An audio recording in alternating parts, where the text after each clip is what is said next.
Welcome to the Postmodern Art Podcast, the podcast dedicated to giving artists who are wowing the world over the platform they deserve. I'm your host, Nathan Ragland, and for today's episode, I have a very, very, very special guest with a very, very, very interesting story. But I'll start by asking you guys this. Do you guys like to party? I don't know about you, but when I was in college, I used to go to a good couple frat parties, and I used to have a good bit of fun. The hangover obviously wasn't the best thing afterwards, but I had fun. But whenever you're in the moment when you're partying, you really don't think about the next day more than anything else. So what happens whenever you have one of the biggest party songs in the world? What happens after that? Well, why don't I let today's guest tell you that? Today's guest is Asher Roth, a rapper best known for his single I Love College, who has since forged his own path, producing incredible records one after another ever since. I will be 100% with you guys. This is an episode I have been dying to present to you guys more than anything else. Me and Asher have been going back and forth trying to make this episode happen for a while, and I'm glad that I was finally able to get the opportunity to actually sit down and have this conversation, because this was a great, insightful conversation that I know you guys are going to love. I certainly had a blast in the moment of it. I was nervous. You guys will hear me like heavy breathing at the beginning of the episode. But this is a great episode, very insightful with Asher and his experience with all that stuff. And I sincerely hope you guys enjoy. If you enjoy Asher, I highly recommend you support him in all the platforms and all the links that we have in the description below, especially streaming his albums. Seriously, ever since, he's really gone in on working on his own stuff or whatnot, he's been producing absolute quality albums one after another. You'll hear me gush about it in the interview itself. If you enjoy the podcast, make sure you like, share, subscribe, or follow whatever audio streaming platform you prefer. Leave 5 stars wherever you can. I see that stuff and I absolutely love it. I've noticed recently on Apple Podcasts we have at least 6 different 5-star ratings. Ooh, I want to see more. I love it. Thank you guys. And hey, if you want to go a little bit further with that support, maybe you should consider going to the merch shop at pmap.creator-spring.com. We have some incredible streetwear done by some amazing artists, including the brand new hats and beanies that you can order right now. In fact, if you use code IWANTAHAT at checkout, you get an additional 20% off your order, whether or not you have the hat on there. And hey, look, if all you want to do is find a nice, cool, calm, chill place where you can interact with other artists and other people that love the podcast and really develop a community, maybe you should consider joining our Discord server, the Artist Sanctuary. We've already got a wonderful group of people that have developed there that have been sharing art, sharing opportunities with each other, sharing memes, and I think you would be a wonderful addition to that group today. But now, without further ado, please, please, please, please enjoy the Postmodern Art Podcast. How you holding up? I'm good, man. It's nice and rainy here in Philly, so I'm not too far. I'm a little bit further since I'm in Georgia, so it's rainy here as well. Oh, so. Cool. Yeah. Where in Georgia are you? Athens, so a couple hours away from Atlanta. Oh, amazing. Yeah. We spent a little time in Athens. It's a good time. Yeah, it's it. I mean, kind of what you would expect from a college town, Sure. For sure. Yeah. I'll never forget a quote when we went to Athens. We were in there, we had a show, and then we had come into the bar, and somebody goes, "Let's get out of here before those Northeasterners come." And it was real. I felt seen that day. But we're I think that the Georgia kids are definitely rowdy, but it's a different rowdy. Oh yeah, no, absolutely. Trust me, I've been around both the calm and the rowdy. I can completely agree more than anything else. Like when they get crazy, they get insane. Just look at Athens whenever Georgia won the championship last year for football or whatnot. Like that was just like pure chaos. And then everyone got COVID, so that was lovely. Yeah, I'm sure that quieted things down just quite a bit. Well, quiet things down a little bit, but at the time I was working at a beer distribution plant, and everyone that I worked with also had COVID. So it's one of those like Uh, right after everyone had drank all the beer, we had to restock it, and there's only like 5 people that were working, and we were distributing for all of Northeast Georgia. So yeah, that wow. was fun. Did you get privy on how to brew beer while you were there? Well, no, we didn't brew the beer. Like I said, we would get it in, and then we would like stack it up to be shipped to like Kroger or whatnot, and then it gets shipped Yeah, out. yeah. So Distribution, yeah. I wish I knew how to brew the beer, get some good quality stuff, you know? You know? All right, Asher, before we really get going, I must ask the icebreaker question of the podcast, if I may. Let's say you get to go to a desert island on your own accords. It's just you along with your thoughts. You get to kick back, relax, breathe a little bit with accommodations. You're not stranded. You're just out on your own. To help with whatever vibe you want to go with, you can bring one piece of media or one piece of art with you to get whatever kind of mindset you want on this island. If given this opportunity, what would that one piece be? Maybe like Donna Summer's greatest hits and just Ooh. dance to some disco to get, especially if we have accommodations. If there's like, daiquiris and pina coladas, if Oh, there's rum, absolutely. Absolutely. Like if there's rum and disco, then that's a good start. that is a good start more than anything, especially like Donna Summers. Like of all the people you could have picked, that's like creme de la creme right there. Goodness. Might as well, right? Amen That's to just the that. first thing that comes to me, but icebreaker it is. You know what? That's fair enough. It's fair enough. And again, that's a good choice. And nothing else, I'm sure we'll definitely divulge a lot more into kind of music like that or whatnot. But nevertheless, Donna Summer's greatest hits. That's your pick. You're locking that in. Final answer. All right, then. If that's the case, I cannot think of a better way to start the Postmodern Art Podcast. Welcome, everyone. I am your host, Nathan Ragland. Feel free to like, share, subscribe, or follow whatever audio streaming platform you prefer. You can support the podcast on Patreon. Go to patreon.com/PMAP. And follow us on Twitter and Instagram at PostmodArtPod for future updates and guest announcements, including today's guest. He is a rapper known for his single I Love College, who has since forged his own path, producing quality records one after another for years now. Welcome to the podcast, Asher Roth! Oh my goodness. Once again, I cannot believe I'm finally getting this opportunity. Thank you so much for taking the time to do this. How are you holding up today? I'm good, man. It's a little slow morning here. Obviously, just drinking some coffee, hanging out, paying attention to the hot stove. My giants, see what they're gonna do. Yeah, fair enough.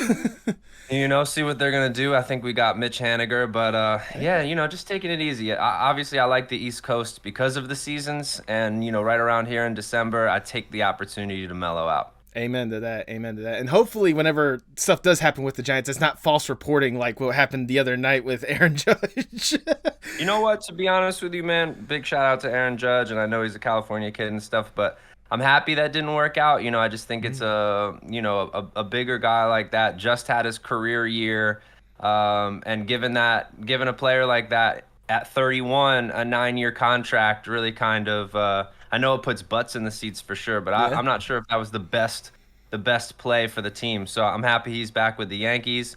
My buddy who's a Red Sox fan, he has to deal with that more than I do now, and we'll see what the Giants do from here. But being here in Philadelphia too, seeing what the Phillies are doing, Oh, yeah. is really fun. Trey Turner coming over and playing. That lineup's going to be a lot of fun. Great team to be able to take the train down and watch play. So I'm excited what the Phillies are doing just for hometown sake, and then always going to be checking in on the Giants and my love for the Giants just from a family standpoint. Okay, you know what? Fair enough. I was gonna ask. It's like yeah, you grew up in Philly or whatnot, spent time in Atlanta, went over to California for a little bit. So it's like, of all the teams that you supported, like the San Francisco ones are the ones that's like, okay, you know what? Interesting, but I give respect.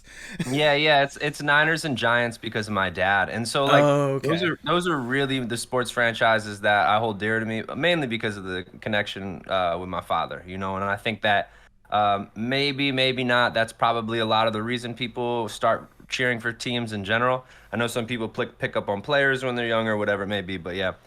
So it's just like loyalty to and a little conversation icebreaker, if you will, with my dad to be able to talk about that stuff. But as I grow up there's players that I like.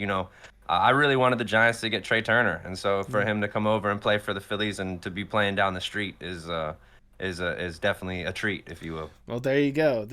But I once again, thank you so much for taking time to be here. I know I kind of already touched on some of your travels and the fact that you've had this wide range of opportunities or whatnot, and I definitely want to divulge a lot more into that. But before we really divulge into that, I want to know more or less the origin stories of Asher Roth. What got you interested in art and music in the first place? I think it's a tricky question to answer because I think like, whenever you're just paying attention to the world, um there's things that intrigue you. And I think music specifically was, we broke the ice by talking about Donna Summers and just dancing, right? Mm-hmm. And feeling good. And I think music is such a powerful one communicator to unifier all of these things. And I don't think I really intentionally got into that, or pursued it as a career. I never really intentionally pursued it as a career, but for the sake of communication, for the sake of sharing playlists, for the sake of making boys to men mixtapes for like third grade girlfriends, like all of those things, music was just always a big part of my just well-being, Okay. my mental health. And so as far as the origin story, just listening to a bunch of things, and then obviously growing up, late 90s, early 2000s, rap and hip hop music is dominating. And as a kid from Morrisville, you kind of take to it. And so I've always leaned on the more cultural, rap being rhythm and poetry side of things than the entertainment side of things. Mm-hmm. Obviously, one that only heard me, via the I Love College kind of like, you know, um, accident, if you will, then they might see things differently. But I've always been someone that, tries to and wants to, appreciate what music does for us as people, as a communication device and a unifier for bringing people together. And so, that's kind of the origin and also the thread to where we are now. I mean, that's fair enough. I mean, it's a good thread that I'm sure we're gonna be dancing along throughout this entire conversation. I just want to ask real quickly, like, can you remember some of like the first artists or whatnot that kind of more or less captured your attention or like really got you like invested in music in the first place? Yeah, I mean, I've always been a fan of like music in general. So it wasn't like I was hyper focused on rap music or hip hop music or hyper focused on, folk or rock or anything like that. There wasn't a specific genre. So like, I remember growing up, the first probably tape cassette that I had, well, the two tape cassettes, it was like Billy Joel and Busta Rhymes. You know what I Okay. mean? And I think that like that's kind of a good indicator of the spectrum in which I like to create music as well. If Busta Rhymes and Billy Joel had a child, maybe you would come out something like me stylistically. But in the same respects, one of the first shows I go to is a Dave Matthews Band concert. You know what I mean? Okay. So, there's all of that in the beginning, and then like that's just how you get into music innocently. Probably what your parents are listening to as well. So there's like Stevie Wonder, my dad, a Bruce Springsteen guy, Paul Simon, kind of like more of an Americana songwriter. My mother was just much more into like jazz and R&B. I have two older sisters, and so there's like alternative, like I remember No Doubt and Gwen Stefani stuff being really, and like just you know uh alternative rock music being in the house because of my sister Mm-hmm. constantly kind of stealing CDs from her, and Tragic Kingdom was like one of those. Okay. And then my older sister, who was much more into like, boy bands and more of like product driven music, and she's still that way, So it's really funny when she sends me stuff over that's so rooted in the music business, like, yo, this is a hit, and it's just like, it's like Shawn Mendes, and it's like, no, duh, this is a hit. You know what I mean? That's like it's what it's intended to be. Um, but I appreciate and really enjoy all of that stuff, and so through it all, you try your best to find your own voice and find out what really works for you. But for me, again, like I listen to music every day. I'm not Mm-hmm. necessarily in the state of like discovery right now, so it's always nice when somebody recommends, "Hey, you should check this out or listen to this." You just kind of, as you grow up, I don't know if this is for everybody. I know we have like Spotify and people get pushed playlists and stuff, but I Right. think there becomes a certain point in your life where you just like what you've grown up with, and you just like kind of revisit that stuff. And so my Spotify playlists aren't packed with like new stuff. They're kind of packed with just like stuff that brings me back to my comfort zone.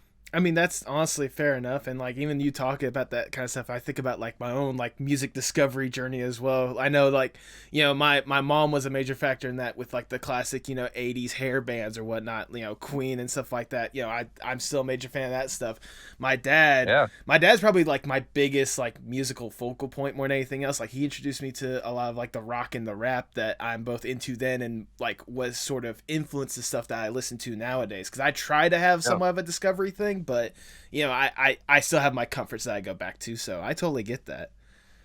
Sweet. Yeah. It's important. I think like music discovery, it's really tricky now. I mean, because like there's so much, right? Oh yeah. And so, I still believe that word of mouth, someone, your friends, people that you trust, you know, um, the era of people that our friend groups that made mixtapes and said, here's a mix CD, so to speak. I mean, a lot of people, maybe you're a little bit younger, but we made mix CDs on a burnt CD and wrote Oh yep. mix number six or Oh like named yeah. it whatever, popped it in the car, and some people, and like that's how we found out about specific artists and stuff. So it's a little bit different now. I know a lot of people rely on playlists.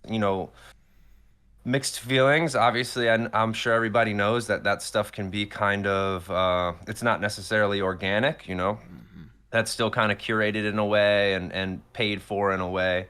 Yeah. And so I still think word of mouth, hey, did you hear? Oh, yo, this album's really good. And that's why, something like this Discord, something like the U of C Discord that we have, where people are kind of like, we have a mood section where people just throw in some of the stuff that they've been listening to. But music discovery, we're forever students, we're forever listening to new stuff, but it's hard to get away from the stuff you grew up and you love, and it's just part of your being. Yeah, I mean, fair enough. And speaking of growing up, like, especially when it comes to you musically, when did it for you go from this like general love for music that you kind of had and kind of absorbing everything you can to a passion and then wanting to make it, or at least stumbling into the career of it? Yeah, I mean, this is high school, right? So it's like high school, you're getting a little like wherewithal in regards to independence. You're hanging out with people outside of your home, you're kind of like, you know, venturing out into the world. And I think with that came relationships that encouraged me to, rap and rhyme. And I think a lot of that stuff already came natural to me. And just some of the relationships with my buddy Brian Sellers and a couple of other friends in high school that were influenced by the same stuff. We had a little after school program we called the Hip Hop Workshop that we all got together and kind of like battled, wrote songs, all of these things, and it also led to hanging out in the basement of some friends who were in like jazz band and into production and writing genuine records, because um, that's a whole different craft. I mean, some Oh people yeah. again just want to do raps and um,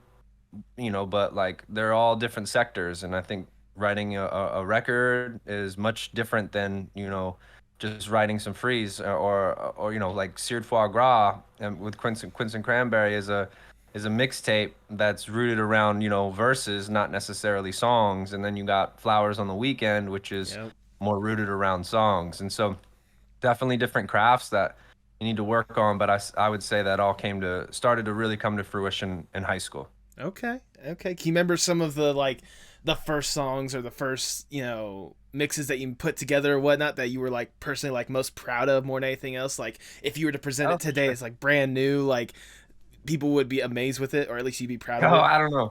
I don't know about that. I think it'd be interesting to hear. We had a record that Brian and I worked on, closely and kind of rather seriously, called Easier Said Than Done. Okay. And downloading instrumentals off MP3. I forget. I think it was MP3.com. One of those. And venturing into our own world of production and stuff. But I mean, it sounds like probably what you'd expect it to sound like. But I remember there's a few like moments along the way where, specifically freshman year in college, again in high school, junior year, senior year, getting away from sports a little bit and doing music in my side time. people responded to it well, right? Like they were like, "Oh, this is cool." I remember like the superlative in high school, in the yearbook, or like most likely to, all that kind of stuff. Mm-hmm. Like I won most likely to get a record deal, right? It's like me and my friend Kate Meyerson, who was a singer, and it was just like, okay, that's cool. Again, this wasn't a intentional pursuit. Okay. It was just something that I really liked to do. And then in freshman year of high school, freshman year of college, we were in a dorm, and I got signed up without me knowing for a talent show. And so Okay. you'd go and hang out. You'd hang out in the lobby, and so yeah, they had me come down, and they called my name. I was like, oh my God, like this is embarrassing. And so I did, and I ended up getting up there and like rapping. I was over like the Notorious B.I.G. like the Dead Wrong or something like that, Okay.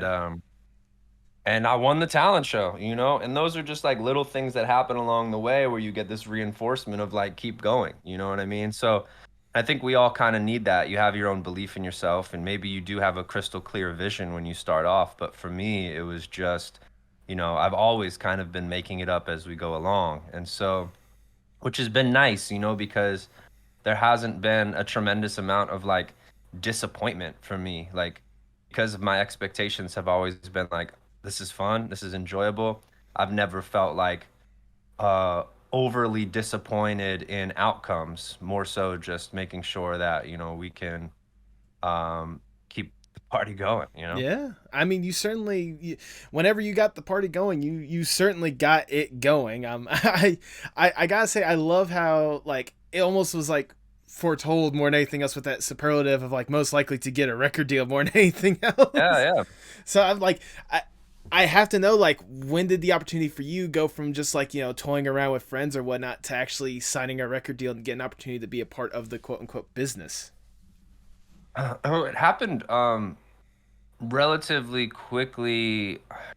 I'm pretty sure I was still in high school because my older sister, who was into like the boy bands and like music business product, the Mm-hmm. Shawn Mendes fan, Right. um, she had a buddy that she went to high school with. These kids are about like 3 4 years older, and he was into music business. He Okay. wanted to be a manager essentially. And so he was like, ambitious, kind of a go-getter. And so like, she hooked me up with him.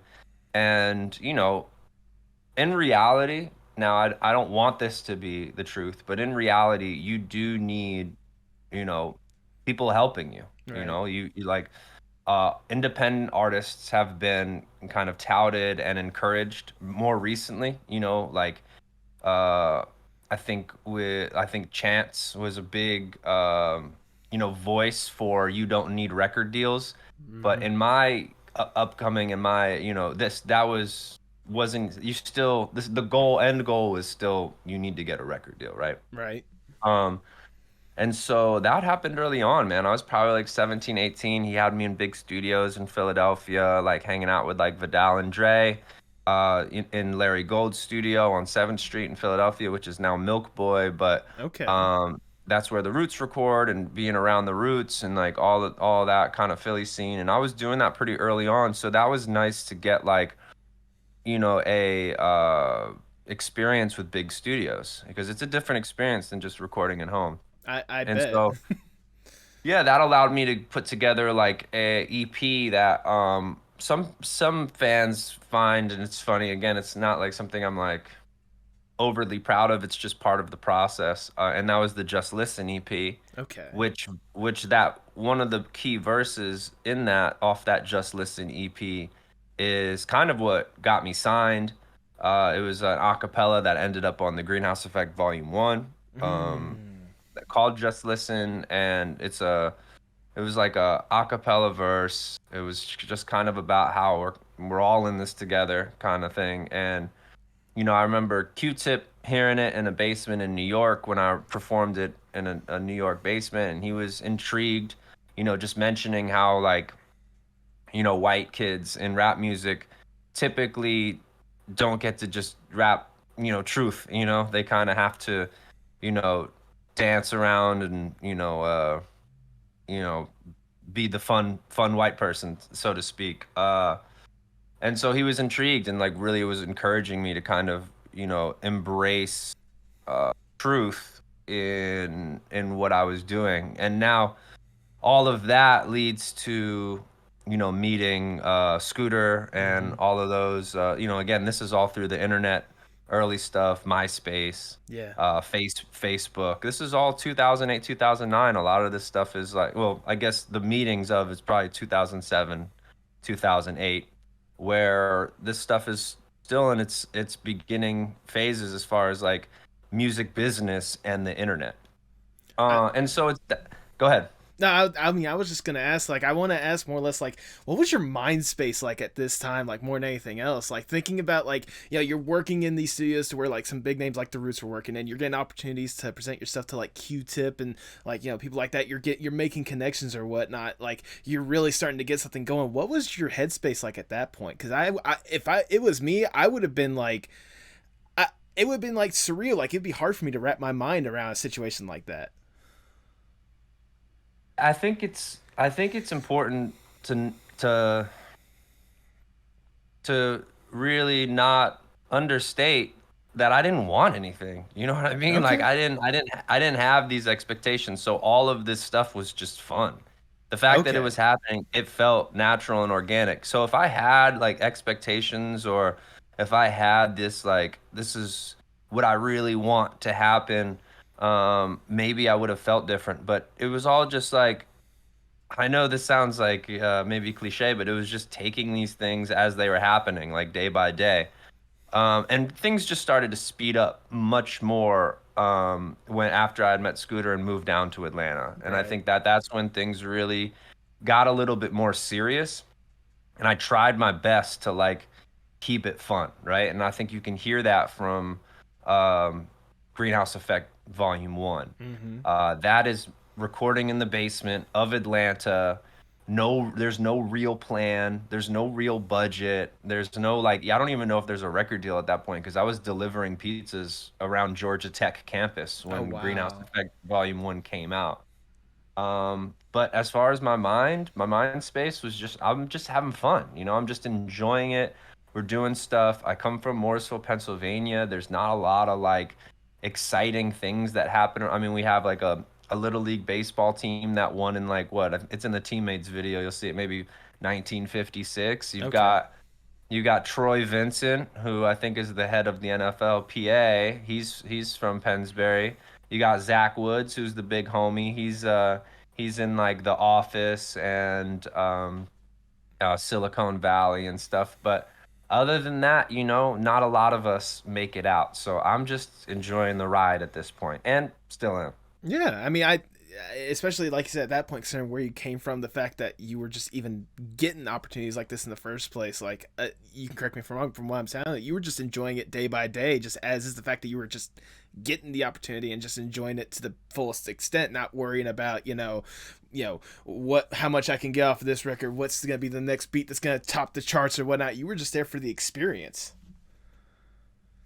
For sure. And then, other people come into your equation, so to speak, and they do have a plan, or they do have expectations, and they do have things that they want. And that's just part of growing up, right? I mean, if you get in a relationship with somebody, that relationship has its own, wants and expectations and desires.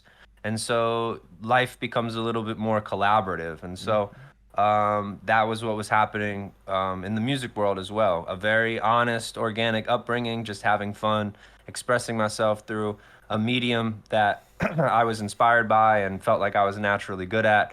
And then you get to a point when you're around 2021, naturally, my sophomore year in college or whatever it was, because I was bouncing in and out of college Right. to work with the original kid that I was working with, and then um, yeah, it just gets a little bit more structured, if you will. Yeah, I imagine, especially as you start producing more EPs and you start producing, an actual album or whatnot, start working with Scooter Braun or whatnot. I want to ask about Scooter just for a quick second. How did you become in contact with him in the first place? And what was it like, more or less, like working with him and trying to like get something going? Oh, space. I mean, like he, he could tell that story, and I think at some point, probably Scooter and I will get on a podcast together. Okay.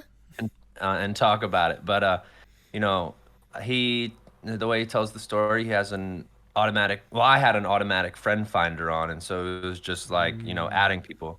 And Scooter had somebody he had hung out with that night before, and he was in nightlife coming up, and so he had hung out the night before with a kid named Anton.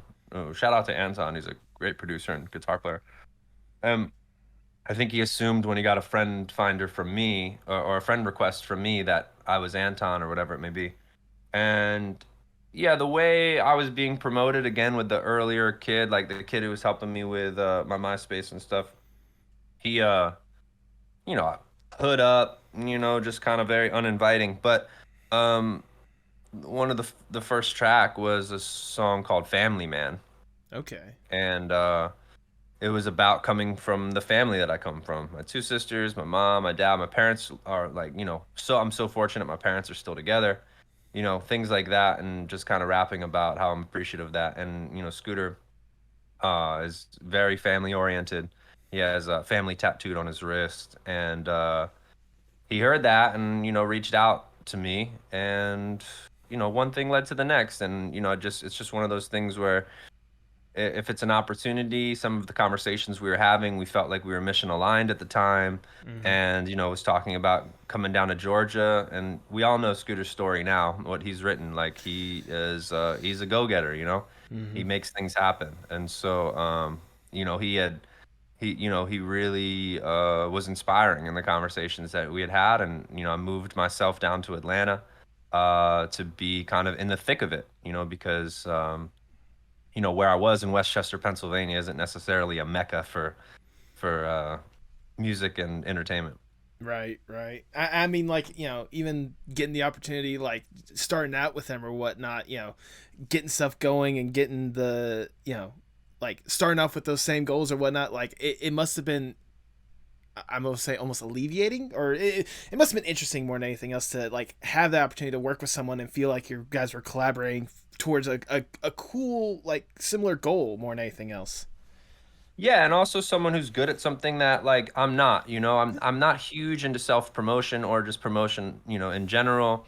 I'm not like the my world's best cheerleader, you know what I mean? I just like to kind of like entertain, have fun, perform. Those are the things I like to do, but not necessarily like talk about it or explain it.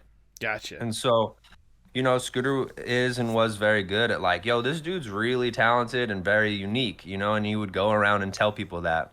And like, for people that are watching this and listening to this podcast, it is really important. Obviously self-promotion is one thing, but like why cheerlead for yourself when other people say it's just a little bit more important. If I tell you that I'm great, that's cool. I have to shout that probably a little bit louder. If someone else comes up to you and goes, "Yo, Asher's really dope," Yeah. you go, "Okay, maybe he's really dope."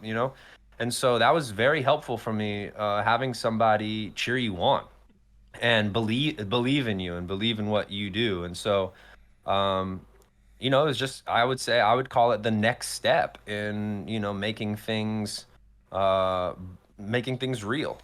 There you go. There you go. Well, let's talk about that next step, or at least the biggest step they had to take towards, and that was your album "Asleep in the Bread Aisle" with obviously the big hit "I Love College." I have to know, how did that song even come to be in the first place? Dude, again, moved to Atlanta, Georgia. I'm a 20-year-old, 21-year-old kid. Um, no real plan and structure. I was in school to be an elementary school teacher, still something that like I hold dear. Um, and we are creating music in the basement. My friend Tom Boyd, Brian Langley, Shannon Higgins had moved down with us as well, and we just missed being home. We missed Westchester. I had left.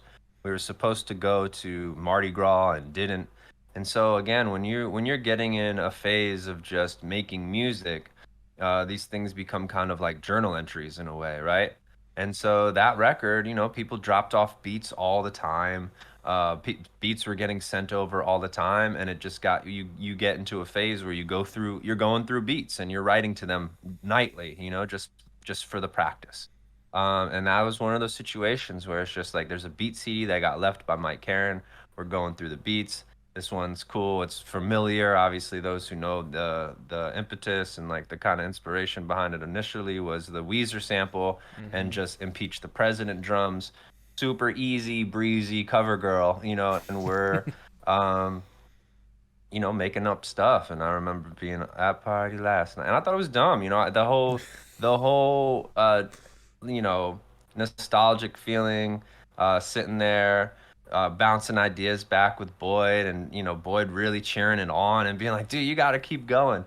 And so like that stuff led to the final record, and Don Cannon would come down and be like, "Yo, you're out of here." Scrappy, who works obviously really closely with Justin Bieber, but before that was working closely with T-Pain. So this kid's really familiar with hit records. He's like, Mm-hmm. "Bro, it's a wrap, dude. You're out of here," And I just didn't get it. I was like, this song is so silly, um, and then yeah, and then but I think yeah, it's tough. I think that there's a few joints off "Asleep in the Bread Aisle" that I feel are fun records, don't get me wrong, but are such a product of the music industry. But Yeah. I think and so when I look at that body of work, I think it holds up. There's some really good stuff. I love listening to Blunt Cruising. I thought that Yes. was such a fun, and just like Oren just bodied that. Such a good ride, a lot of good movement. I think Lark on My Go-Kart, innocent, jovial, fun as far as like wordplay and being dorky, and I think that was a good introduction. I think it would have been smart, and Gabi, who is very close with and worked closely with Steve Rifkin and still does, who really Steve is the one that gave me this shot, where if Scooter believed in me, Steve is the one that was like, okay, let's see what you got, Mm-hmm. and I think if After I Left College took off, it would have been nice to follow that up with Fallen, which Yeah. was also a record from some of my earlier recordings. Like the lyrics were from my earlier recordings, but it was really just about, my upbringing. That was like, I remember way back. And like, so Yeah. that reflection, I think, would have been a really nice introduction after I left college, a very honest introduction into who I was. But I think just the pressures of music industry in general, where it's such like a who's who and a cosign business. I think we skipped a couple steps in that original release just because we were young, Yeah. very inexperienced. The game was changing. We went with an amazing record, which was a huge moment for me. Be by myself Yeah. with CeeLo, and writing that hook and having CeeLo sing that hook. A crazy story of CeeLo sending it back, and I'm being like, "This is underperformed. Can you go back in?" You're like telling CeeLo Green, "Can you go back in and re-record this stuff?" Um, so again, not no real regrets, but I think it would have been interesting to um, really introduce myself after I Love College, because to me, again, I Love College was such a happy accident, Yeah. such an innocent song, such a moment in time for a lot of people. I know it brings a lot of people joy. I still perform that record. It's not something I am running away from till this day. I think there was an early part of my career where I was just like, yo, can we do anything but this? Right. But it was so polarizing that it actually would have been nice to just piece off that a little bit and use that Falling record to fully introduce myself. And sonically, I think it lends itself to like Fallen sonically lends itself to some of the stuff we were doing on Retro Hash. So, Yeah. that's more of a reflection on the career. I don't I think that strays away from your original question, but just that's my reflection on Asleep in the Bread Aisle. Yeah. Is It's my first experience with a major label, my first experience with like promotion in general. And I just encourage people that are listening that when you're doing something, slow down. You know what I mean? I think the world is going to be asking you to be moving at a million miles take your time. You do have time, contrary to popular belief, where they're just like, you get your 15 minutes and you're out of here. You have time to introduce yourself. It's the same thing with like the internet now. Like, take your time, promote. Maybe if you put out a single, promote that single for like 3 weeks. You don't have to feel like you have to put out a single the next 4 days, because yes, the internet makes us feel like I just put out this single and now it's old 4 days later. And there is some truth to that. We devour and consume media all day, every day. And yesterday's news is yesterday's news, but I really encourage people to take their time in their presentations, and really think about what you're trying to convey to your audience, because the world is moving really fast. And so if you kind of inverse that and you take things really slow, you might be able to get your point across. Absolutely. First off, you saying you may stray away from the original question, Asher. I encourage rambling on this podcast. Okay, so this is right up my alley. I'm enjoying just hearing this kind of stuff, hearing your insight more than anything else. And I would say, like, you talk about like having that more or less the dichotomy that you would have of having I Love College and then following up with Fallen. I think that would have been great, because I listened to Asleep in the Bread Aisle recently to help prepare for this, but also I still go back and listen to like I Love College and stuff. And like that song, I think it was also Family Man, if I remember. I think it was like the one before it or whatnot. That it showed more or less that sincerity that you want to talk about, on top of having that fun time that you would have with like Lark and my go kart and I Love College and such. And I appreciate that you're saying it's a fun, innocent song when it comes to I Love College. I just have one issue with the song, and I'm sure I'm not the only one to bring this up. But like listening to the lyrics or whatnot, why would you recommend people put 2 condoms on? Hey man, I didn't know people would take that so literally. It's more supposed to be about the importance of safe sex than it is Right. supposed to be about science. I just hope people didn't take that too literally and just at least think safe sex first and foremost more than anything else. Yeah. I think some people have, but I was really just trying to stress the importance of protection. But Fair enough. the world, some people are take things at face value. There's something at I think on Netflix, where Dude, Where's My Jet or whatever, where Pepsi, I don't know if you've seen this, but I guess I didn't watch it. I just saw the preview that I guess Pepsi put out a commercial in the 90s, and there's like a jet that you can like, that they didn't think anything of it. And you see it at the bottom now of like commercials where it's just like they have like the really fine print. It's like when cars are like flying, it's just like cars can't fly, you know what I mean? Like dramatization, and they have to like put that fine print in there for these specific instances where somebody really thought that they could get the jet if they collected enough Pepsi points. And Oh so Jesus. it went to litigation, and it was this whole story. But I probably should have had a little disclaimer, maybe in the video, fine print, 2 condoms, they'll break. Don't Yeah. do it. Yep. Yep. But I mean, questionable lyric aside, no, like again, like the song was just like listening back to it even nowadays, like it's just a fun song to listen to, that easy beat to go with it, the rhymes that you have given that good like fun party mentality or whatnot.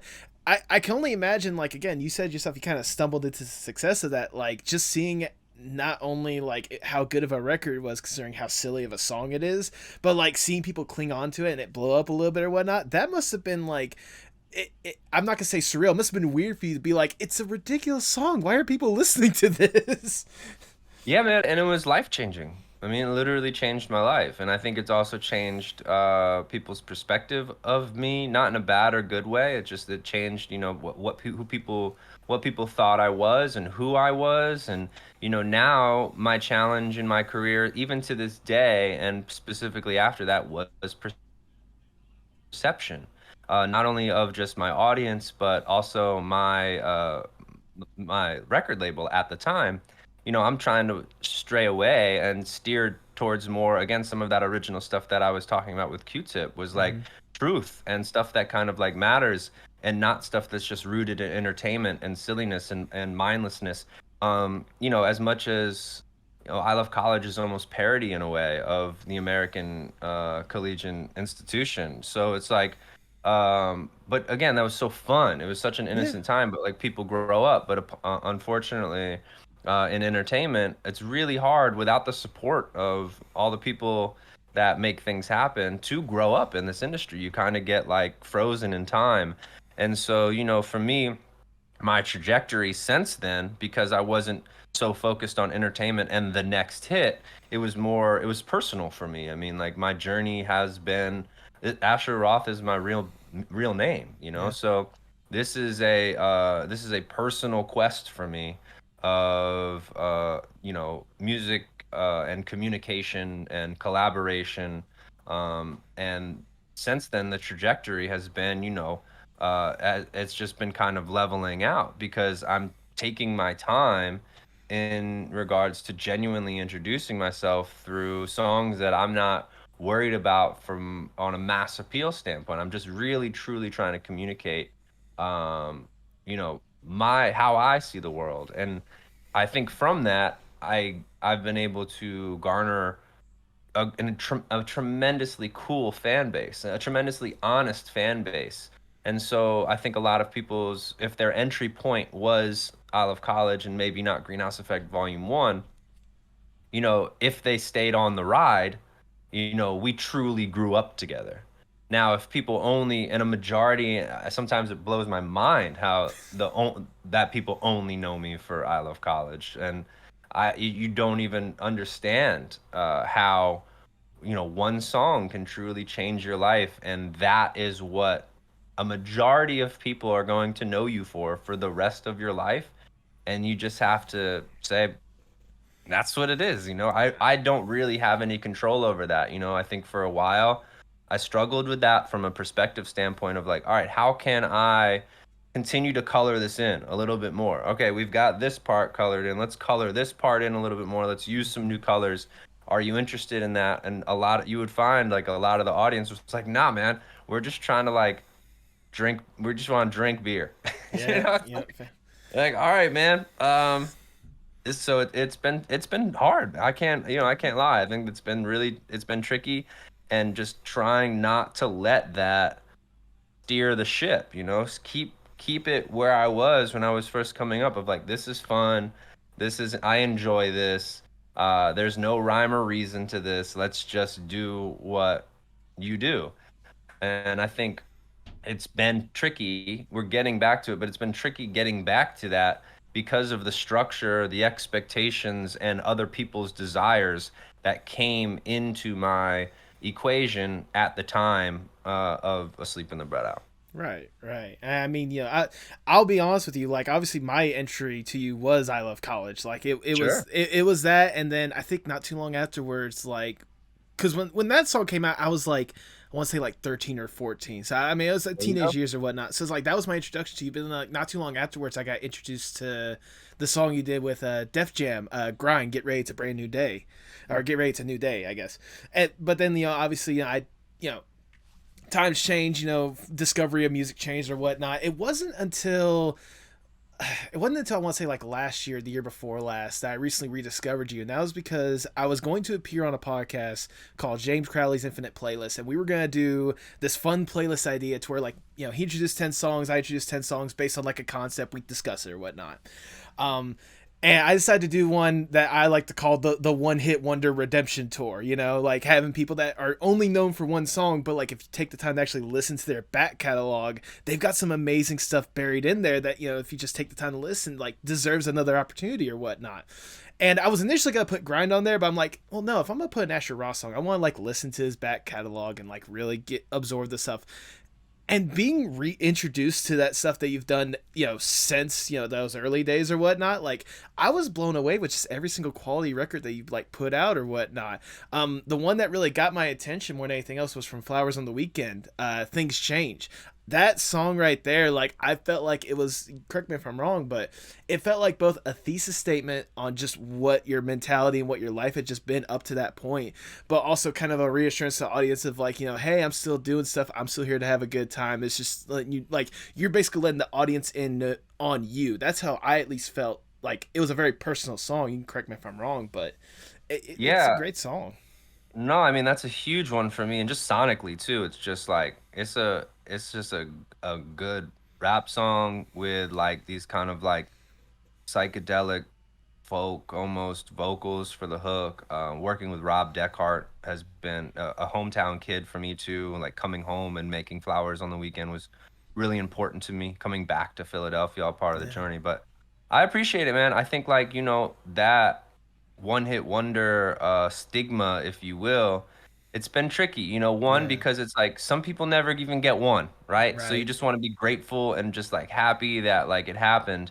But again, like what this means to me and why I'm still going. I think like, for me, one hit wonders in a way like they they give up sort of, or they just get eaten alive, kind Right. of, just they just get eaten alive, and they maybe keep trying to regain what was. Maybe not. That's just how in my mind that is. But for me, I just feel like, I'm a utility player on a baseball team. Yeah, I don't know if you sound like you're a baseball fan from Yeah. our original conversation, but like the Cardinals won a World Series, and like David Freese was one of the Yeah. most important players on that team during that run. And so like you see this all the time. This is why I love baseball, is because these guys step up. As a Giants fan, Marco Scutaro, like Freddie Yes. Sanchez, like there's these players that step up when it matters and they win you a championship. And so like, for me, it's just about like I'm gonna keep going and making my stuff, and I can't really worry about who's listening. And a lot of the feedback that I've gotten from as I keep going forward is positive. Like, thank you, hey, and so like, you know, I hear you, and I really appreciate you telling me that story of like, hey man, you came up in this like kind of one hit wonder conversation, and then I went back and revisited, and like that's what I kind of hope happens now, where people are like, yo, remember that song fucking I Love College by Asher Roth, or who sung that song, or whatever it may be. Maybe it gets brought up in conversation. I know it got tweeted at AOC recently, and she's like, oh, I had to Google it. And I Oh, hope that people can then go check it out and say, well, you go down the rabbit hole, and there's all of this other work that you can get privy to. So, it doesn't necessarily need to be the one and only anymore. It yeah. can maybe just be an entry point that allows and opens the door for everything that we've been doing for the last 15 years. Exactly. And I mean, like, the reason why I wanted to even start that list in the first place is because, like, again, you could test this. Like, you've been working at this for like 15 years. It's not like you just work to make that one song and then just dip. Like, you want to make Yeah. like a full body work. You wanted to have like, you wanted to put yourself out there. You wanted to be personal with that kind of stuff. Because when it comes to any sort of art or entertainment or whatnot, like, it's a lot of people putting themselves out there, putting their emotion out there, and the fact that they're getting these opportunities to do so, and they're only known for a college drinking song more than anything else. Like, I felt like it was more or less, this is gonna sound weird, but it felt like it was more of a disservice to you and what you've been working for more than anything else. Like, you got some quality stuff that I sincerely wish people, whether or not it's because of this interview or not, I sincerely hope they get the opportunity to listen to you and get to truly appreciate what you've been able to push out there. Yeah, I think my disappointment comes from after I had introduced myself in a not so authentic way, more in an exaggerated version of myself. Um, that my support and my professional support system fell away, Right. and necessarily weren't overly interested in helping me keep going in a more authentic manner. And for whatever that may be, and I think that that's also a driving force for me, you know what I mean? Because everything we've done, really, truly, everything we've done since I Love College has been independent. It just wasn't classified as independence. Like Paps and Jazz, we recorded Paps and Jazz in a broom closet in LA, just like Oh basically just wow. me and JP. And so like it wasn't until after we put together that like fire compilation that then Def Jam is like, "Oh, this is cool. Like we'll help you shoot a video for Common Knowledge." But again, it was just helping us shoot that video and then completely disappear.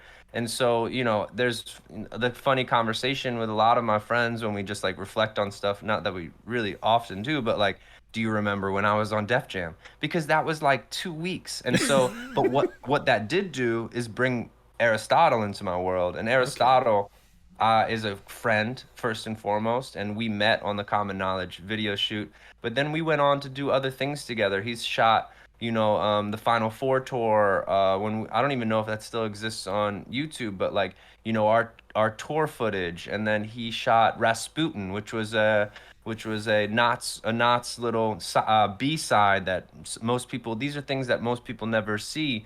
But for me, it's just like in the spirit of collaborating and making stuff with your friends. And it's always going to be that way. And it's just a matter of maybe if when you keep shooting, maybe one of those things breaks through to public consciousness. But Yeah. keep in mind, you got to be careful what you wish for, because Right. like I Love College changed my life to the point where I wasn't necessarily making my own decisions, and I wasn't necessarily like in control of my own pace. They're like, people want to be famous, or people want to be seen, people want to make a bunch of money, but there's so much sacrifice that comes with that. And so for me, having some like say in my life, having some room for spontaneity, all of these things, having privacy, you have to be okay with if you do break into the public consciousness and now you are a essentially a public servant in a lot of ways. From an entertainment standpoint, you have to understand what and be okay with what comes with that.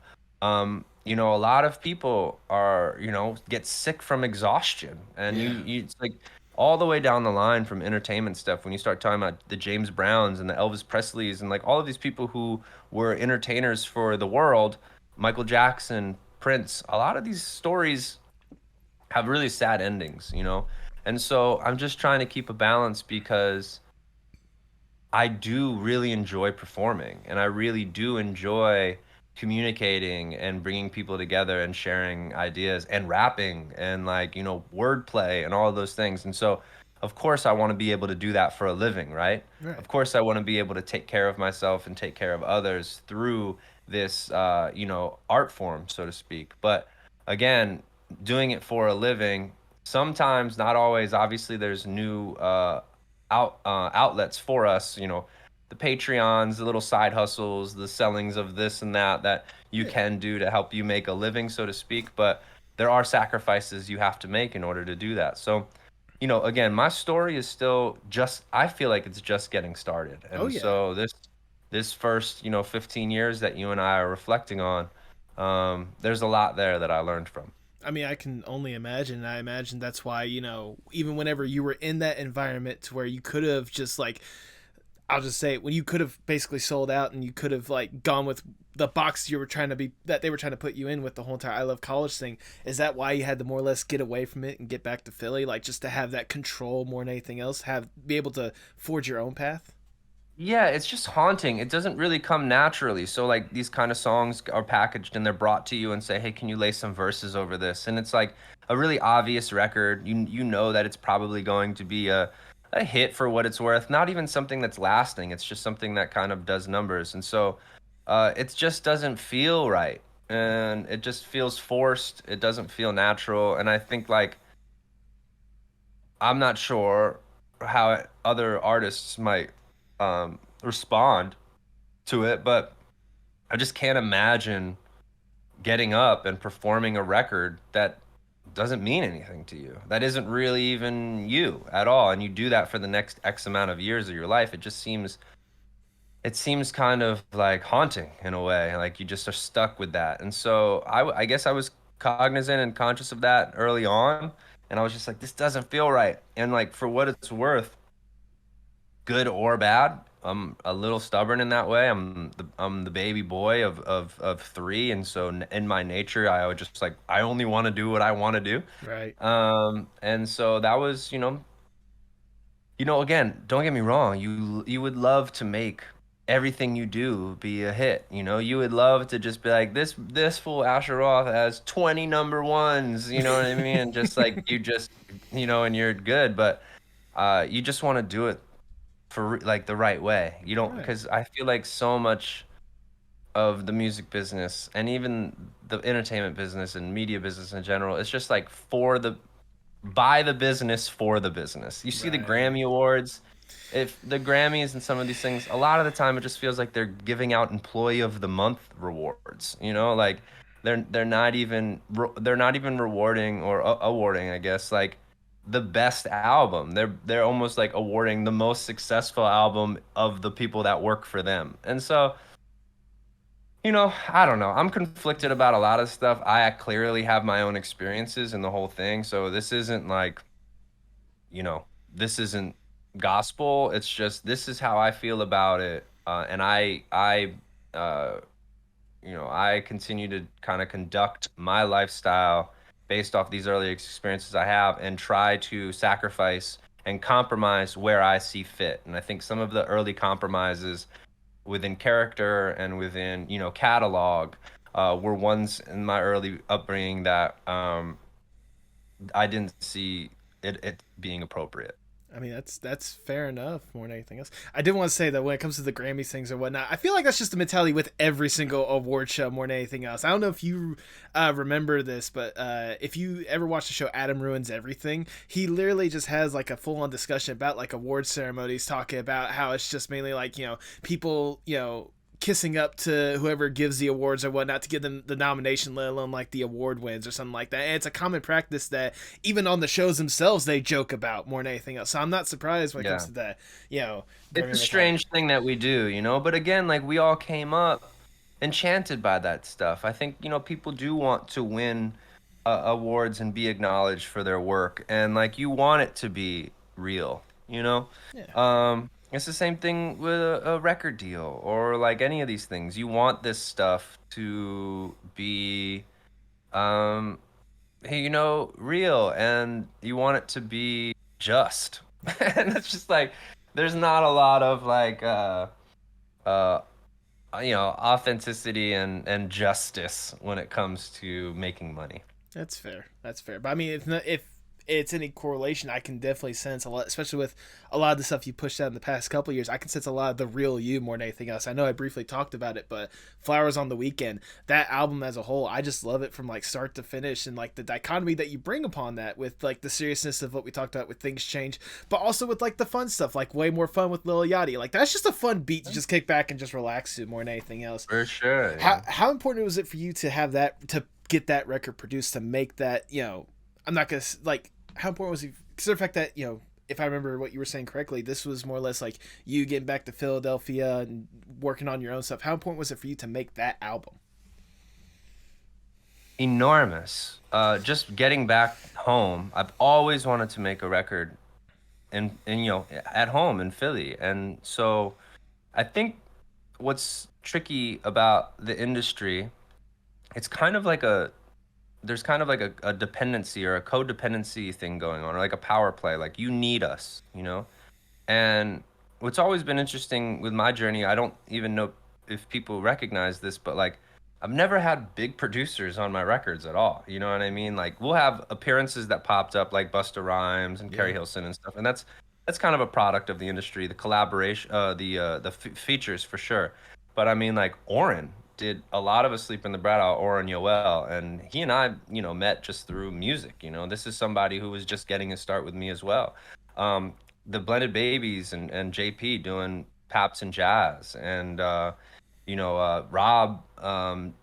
doing and by the way, Blended Babies doing Retro Hash as well, and then Rob doing Flowers on the Weekend. These aren't enormous producers, and so like for me, it was always about like these are my own relationships and my own resources to respect and cherish and take care of. And so the industry, for what it's worth, sometimes makes you feel like you need us, you can't do this without us. And I think like even getting back to Philly, working with Rob, who was just a friend, just like most ridiculously talented homie, to be able to do that on our own, you know what I mean? Not in a big studio, just in Rob's shed, not with like a budget at all. Like all of those things are very empowering. And so, not that I knew that going into that, the first inspiration was just like, let's make a record at home with like the homies. Um, that was the start. But then to be able to just do it on your own for real. Now, don't get me wrong, it's hard, it's challenging. A lot of that stuff, a lot of the Flowers on the Weekend stuff, like it didn't really take off. I mean, playlisting standpoint, people enjoyed Flowers on the Weekend. We shot a couple videos, but like you had to be following along or be interested in what I was doing to really catch wind of what was going on. Even Way More Fun with Yachty. I mean, Yachty's a international act, and still that didn't like blow up. but even just the homies showed out, like Ryan Maloney, who I've worked with on animation since Lark on my go-kart. Mm-hmm. He did the Tony Braxton animation.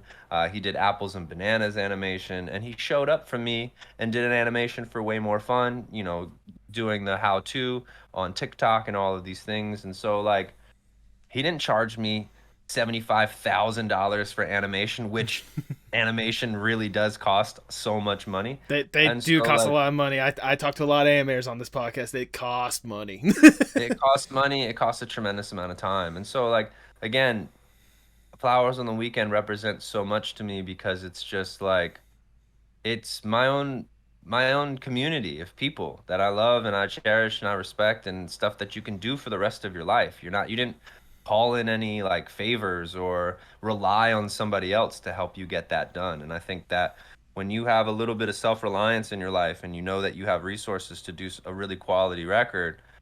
Big shout out to Ian who mastered that record. I mean, these are all homies. Ian lives in Morrisville. Like, you know what I mean? These are homies that are from my hometown. And so uh, you know, in short, very, very important. Absolutely, I can only imagine that. I do want to say though, whenever you say you haven't really worked with any big producers, I gotta kind of argue that because I would consider Travis Barker a fairly big producer when you worked with him, and that's Raw on Absolutely. Rawther. Absolutely. Which I also gotta say that EP, that one was just fun. I especially loved your stuff with "Blow Your Mind." That song alone, just Oh, like yeah, yeah. goodness, like that just looked like fun. Yeah, and that's a great point. Knots is an alien. Travis is an alien. These two are some of the hardest workers in the business. And to me, it's like Knots is underappreciated, and in Yeah, certain ways, Travis is underappreciated. And so, like, that's kind of my team, right? Like, we're kind of underdogs in a lot of ways. And so, but we're gonna keep going. We're gonna yeah. keep playing. Good. And I mean, like, I know you've certainly been keeping going more than anything else, and especially, getting back to Philly or whatnot, getting back to your roots more than anything else. I imagine also involved you obviously getting back with that community that supported you in the first place or whatnot. Getting back there. How important was it for you to really connect with your community now more than ever, especially, working on Flowers on the Weekend and really, like, getting with them for collaboration opportunities? Yeah, it's hard to know. I mean, like, again, when I left, I was relatively young, and I think almost in a way I was never able to really forge a hometown relationship. And there's a book out there for any, people who are interested. It's like basically I think it's called like You're Fucked, and it's like Welcome to the Music Industry. I'm sorry, I didn't And expect that title. yeah, no, it's great because it's straightforward. Like, this business really sucks, and so you have to do it for the right reasons. Otherwise, you'll be bummed out. But it talks about, touring, and it talks about regional touring, and it talks about hyper focus touring of like, start in your hometown first and then move out. Like, don't go do a show in North Carolina if you've got nothing going on in North Carolina. And so for me, I did have some relationships, more so in Westchester. I think, like, just because I was doing some shows around Westchester, and like people knew me for, rapping and all these things. But I don't know if I ever really cultivated a hometown audience. So coming back to Philly and coming back to Pennsylvania in general was encouraging in a way, because there were a lot of people who supported me and were cheering me on, who I didn't even realize were cheering me on. The real community building for Philly for me was this project, Sunflower, which was Sunflower Philly became this outdoor space of where I lived that really took off during the pandemic, because you know, as somebody who really believes in artist development, and again, that patience that we are talking about with artist development, as somebody who had experienced you can't come in unless you're with somebody more important situation, or, you know, the amount of revenue that you drive and stuff is kind of an indicator of where you're allowed to go. I never wanted that to be all right, oh, we can't perform there, let's just make our own place to perform.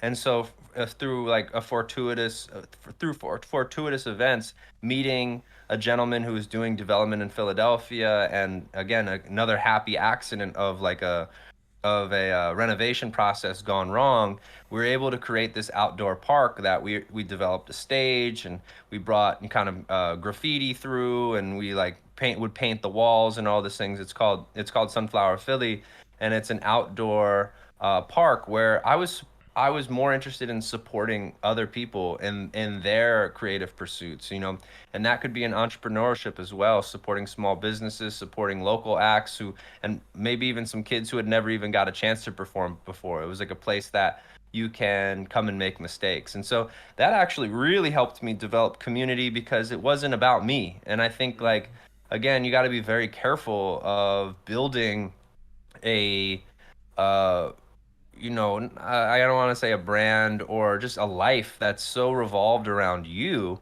What's been really interesting for me, and even saying yes to come and chat with you, was supporting other people in their artistic endeavors. I mean, like that's really important to me.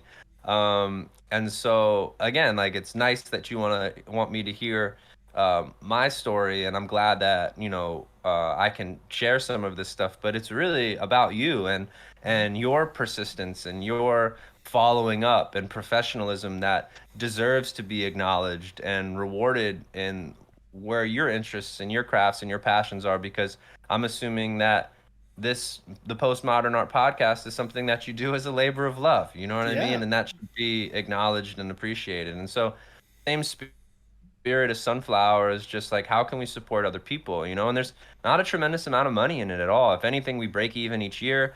None of us get paid. Volunteer effort for sure. We'll see what it turns out to along the lines, because the lot that we were able to like convert into an outdoor kind of dog park slash performance space is now for sale. And if anybody knows anything about kind of developments in the cities, these lots are going for millions of dollars because of the condos that are being built. It's really crazy, specifically here in Philadelphia, and I imagine in a lot of cities as they get kind of redeveloped in a way. Hmm. And so it's going through its own transformation, and we'll see how that lends itself. But to your question and the conversation around community, very nice to come home surprised about how many people did support me, because if I'm being honest, I was kind of beaten down a little bit, because when you have the success, those early successes, and then you feel like you're putting out quality of work, nobody cares. You kind of get down on yourself, and so coming home and seeing that so many people be like, "Yo, I heard Paps and Jazz. Yo, I heard Retro Hash. Like, yo, I love this, that, and the third." And so it kind of reinvigorated me in a way, and has also given me the energy and the love to want to help other people as well, while continuing my own pursuits. Well, there you go. I mean, it's a good mentality to have. I know that's something that I tried to pursue with this podcast, trying to help promote people, help encourage people more than anything else. Because I mean, you can attest this as well. Like seeing, you kind of attest this with me, which I'm genuinely touched and surprised by those words. But like you see, people putting in a lot of time and effort for, like you said, the labor of love that they do more than anything else. So any little way that you can to like really encourage that and really like reinforce that more than anything else, like it's incredible more than anything else to see that come to fruition, see people like truly get to grow more than anything else. And I know a big way that you've tried to encourage people and really allow artists to grow more than anything else is going back to not just your Philadelphia community but to the internet community as well, with your Discord group and producing albums with that internet community, such as the Greenhouse Effect Volume 3. How did that project come to be, and what made you realize that you wanted to create a project with your community like that? Yeah, I mean, again, a lot of these accomplishments, are effortless, and I think I say it for those that are in the Discord. I drop a lot of like sketch verses in there, and it's such a trial and error. It's a place for artist development. It's a place to put stuff out that doesn't necessarily need to be scrutinized by the whole world or be some grandiose presentation. The Discord, I think it's fair to say that when pandemic of 2020 happened, I still wanted to create and I still wanted to collaborate, and I wanted that for other people as well, to still have creative outlets. And just given what Greenhouse Effect, the series one, meant to my audience, meant to me, and how things have changed where rhyming over industry beats, um it's limiting now. Like before, it was for the internet. you're rhyming over beats that are familiar to others, and there's just like that mixtape culture, that drama canon, all of these are even the stuff that I grew up on with DJ Who Kid and DJ Clue and all this stuff that I'm listening to. But as we got older and streaming got introduced to everything, I thought that there was an opportunity to really take the Greenhouse Effect series into something that was more collaborative and what's the word I'm looking for here? It has like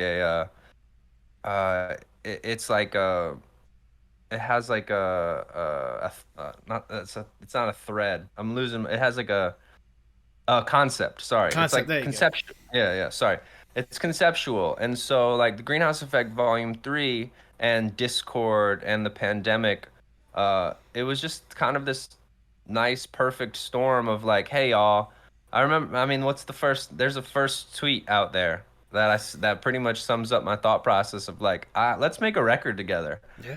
and let's use Greenhouse Effect Volume 3 or the Greenhouse Effect series as a place to do that. And so we'll see if it continues on. It was tricky, but at the same time, again, I go back and I listen to that, and my performances on that don't overwhelm me of like this is amazing, because sometimes I'm recording to a click track and Right. sending that acapella over to my Discord to build around.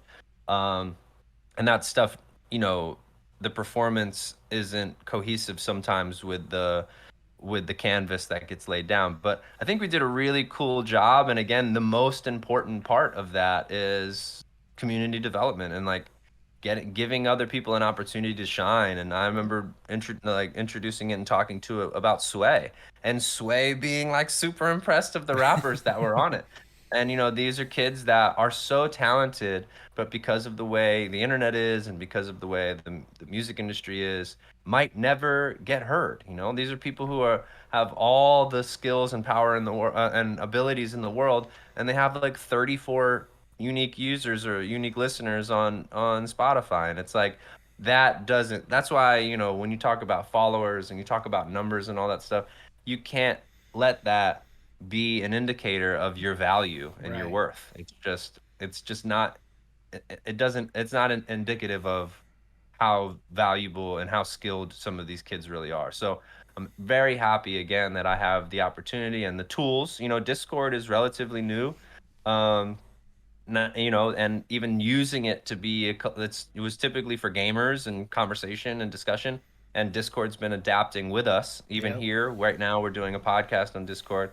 But having that tool, a new internet tool to collaborate digitally, it was a lot of fun, and we're even working on a new record right now. It's just Right. we call these things the false, like the semesters. Really leaned into kind of the college stuff, the collegiate stuff, as far as just thematically.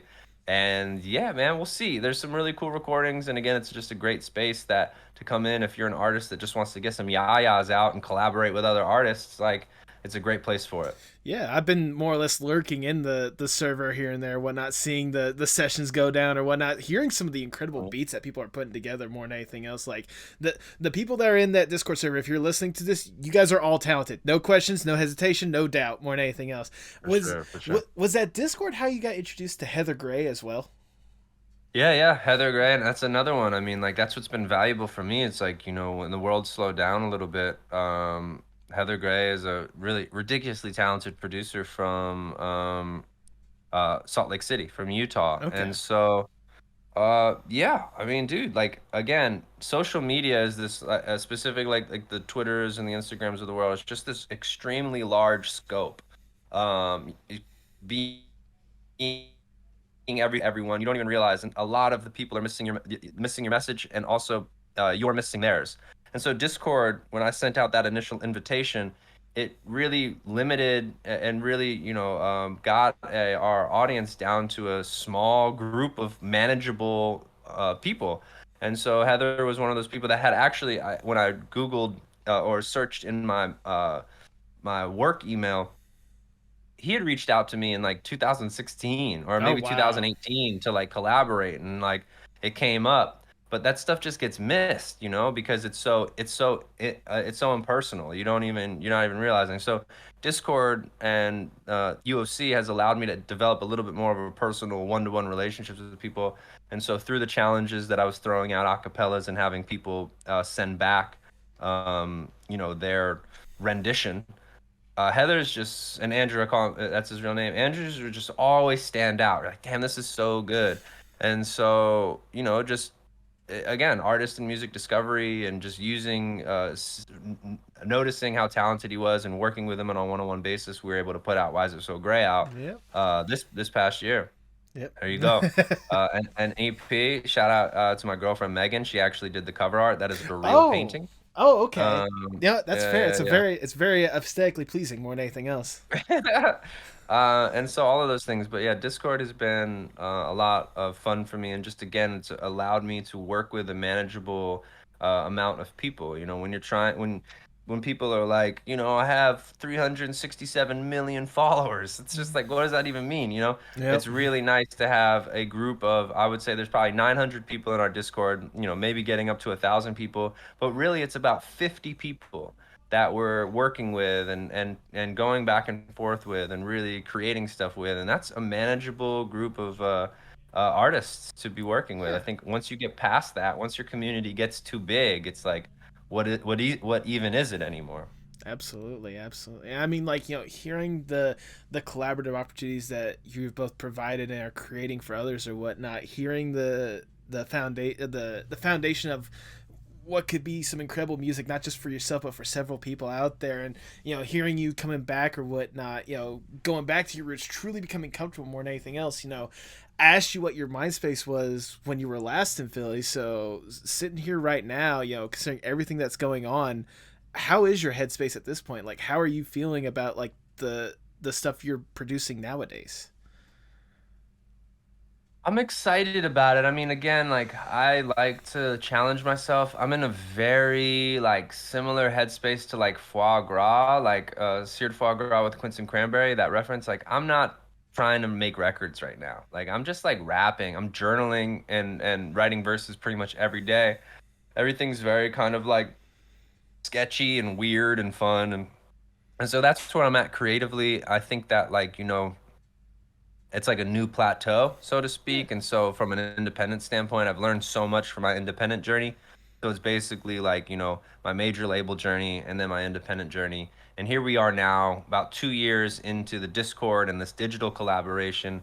And then also trying to elaborate on that. And kind of, I think my headspace right now is like, what is next? And even where I'm living specifically, I've been in my building and working in Sunflower for X amount of years now. It's almost like ready to move on to what's next. And so I'm in an in-between phase right now. I'm not sure specifically.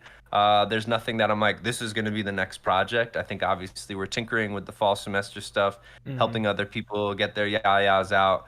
And then I will probably release like just like a little sketchbook, so to speak, of just like some of these raps that are just streams of consciousness, nothing very concrete, just fun, a lot of wordplay. That'll probably find its way out in the near future. But then after that, yeah, I think my headspace right now is like, you know, hmm, Yeah. what's next? What's it going to be? I think, my life is changing in general, so there's always new challenges to be had. But yeah, I would say my headspace right now is I mean, that's good to hear that at least you're more or less optimistic about the future. Seeing what it can bring more than anything else. I I didn't say I was optimistic about the you, future, Nathan. you know what? Valid. It's one of those you're at least interested to see where it'll take you. I should probably Yeah, be yeah, for sure. my bad It's for assuming. all good. No, I'm Asher. The name itself means happy. I would like Okay. to think that in my nature I'm optimistic, and so I do. I try to stay on that plane, so to speak. It's fair enough. Fair enough. Well, thinking back on the 15 years that you've been able to work or anything else, like the stuff you've been able to push out and the experience and whatnot, do you have like a personal favorite like album or song or even just a personal favorite moment on this journey so far that you could think of all your everything that you've been through? Do you have a personal favorite that you cherish?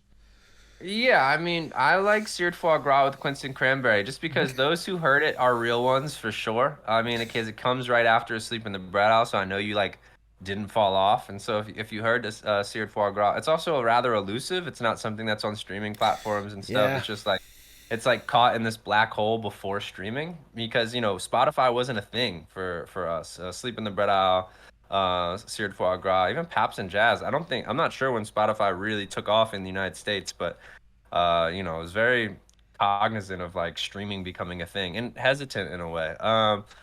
So I would say seared foie gras, and it's also just like my first stake in the ground. If you listen to those lyrics, it's me being like, "Yo, like fuck this shit, like fuck the money's on there, fuck your ringtone, a lot of stuff, trash minutes. There's just so many joints on there that are me being like, this is a strange game. Confidence is a huge like mantra for me.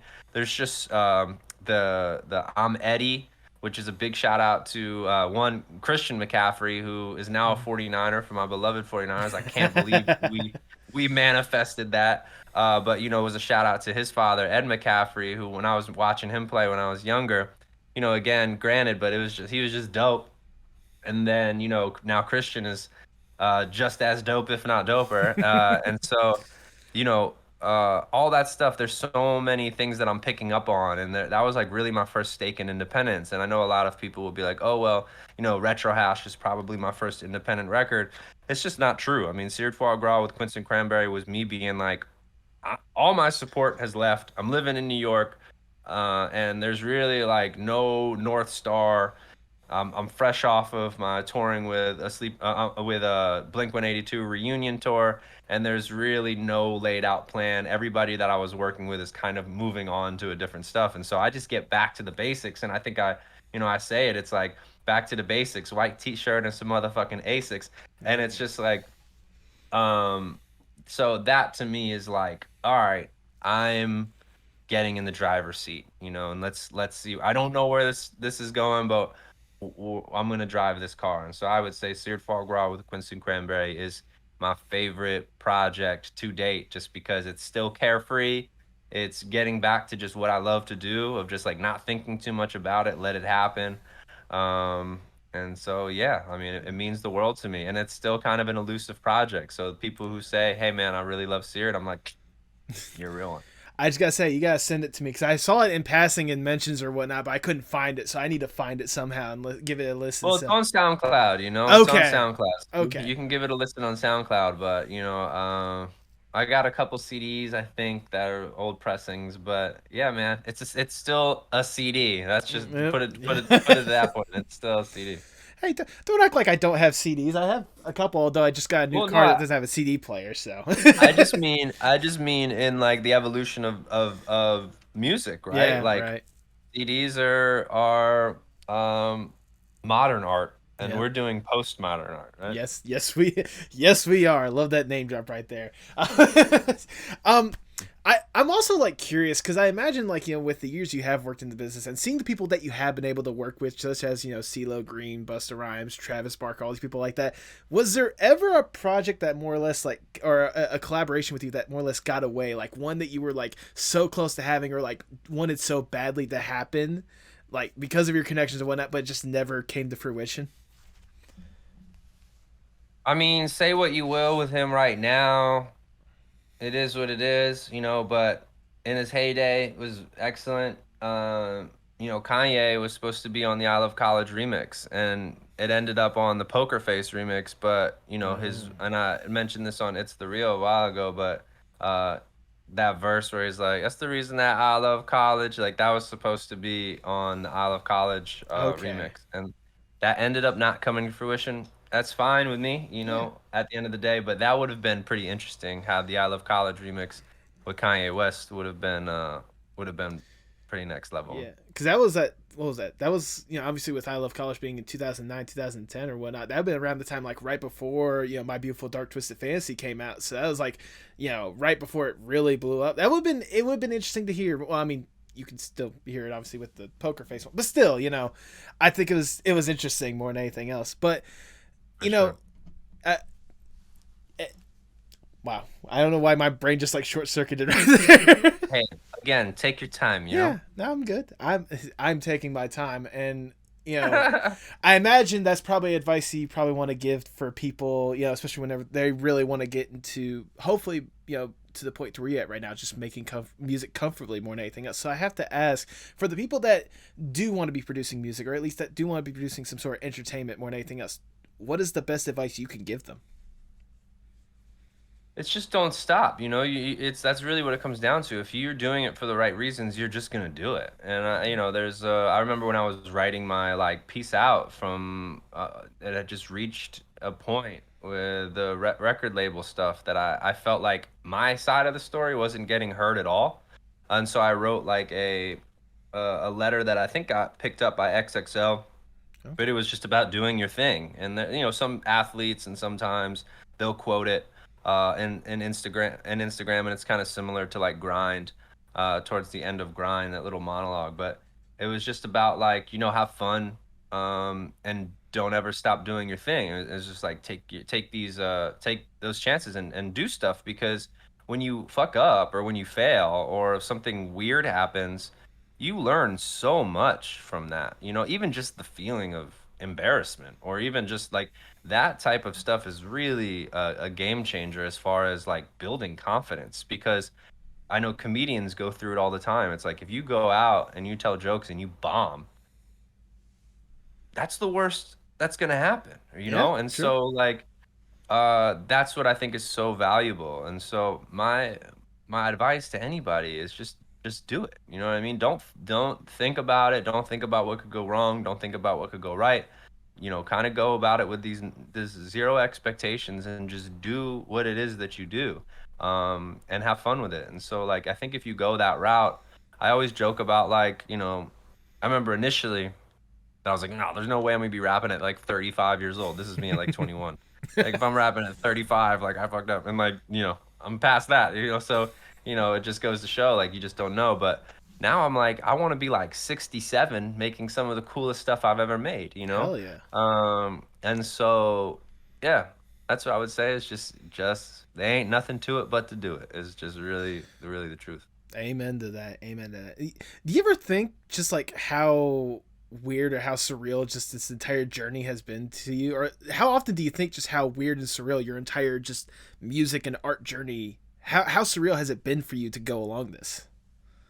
It's not. That's what I mean. It Oh, feels like this is what it is.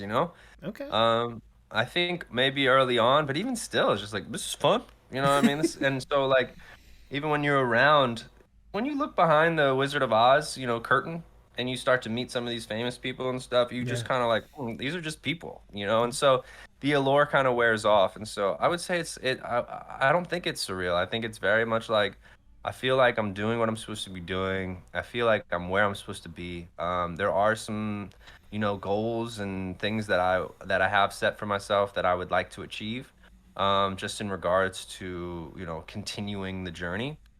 But yeah, as far as the un I'm just I'm just like happy that I can do art, and for what it's worth, I can do, music and create things, and be a dweeb for a living. And so that's a blessing that not many people are able to do. And so I think that's the most surreal, is just like I haven't had a job, like a real job, since I was like 19 years old. And Yeah. so that to me is just like when I get around people, specifically in Philadelphia, which is a working city, Yeah. I realize how lucky I am.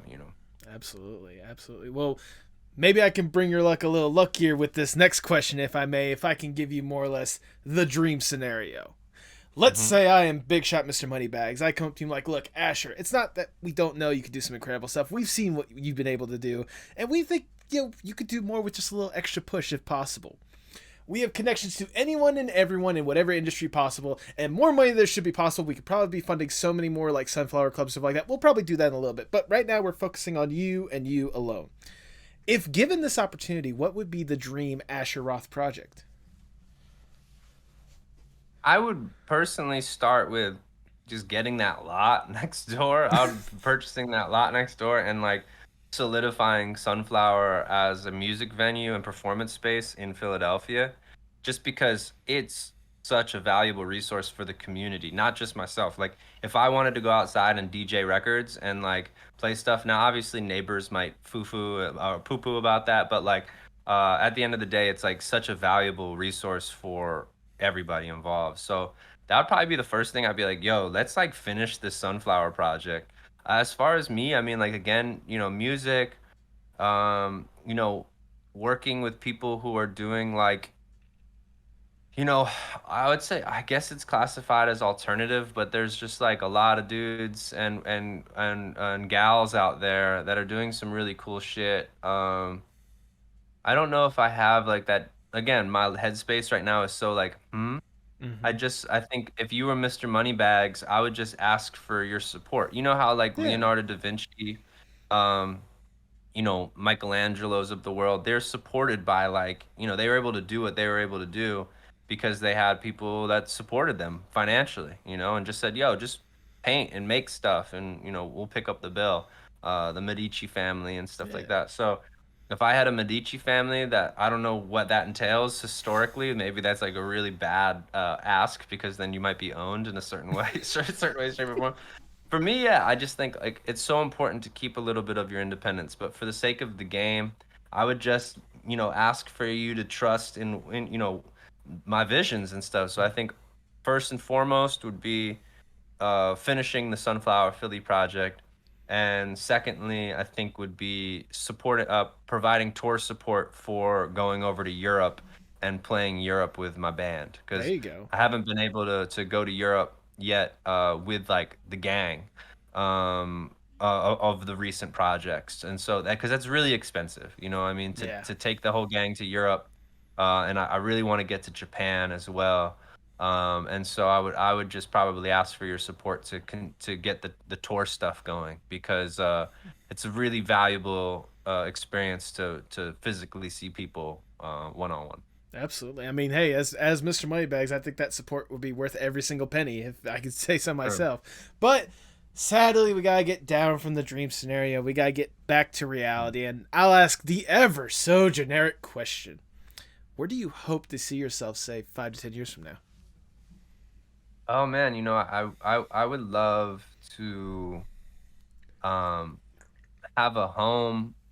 Not necessarily. I'm not a believer in home ownership, to be honest with you, for what it's worth. Now, I have my partner in life who's very much about it. I live in a warehouse.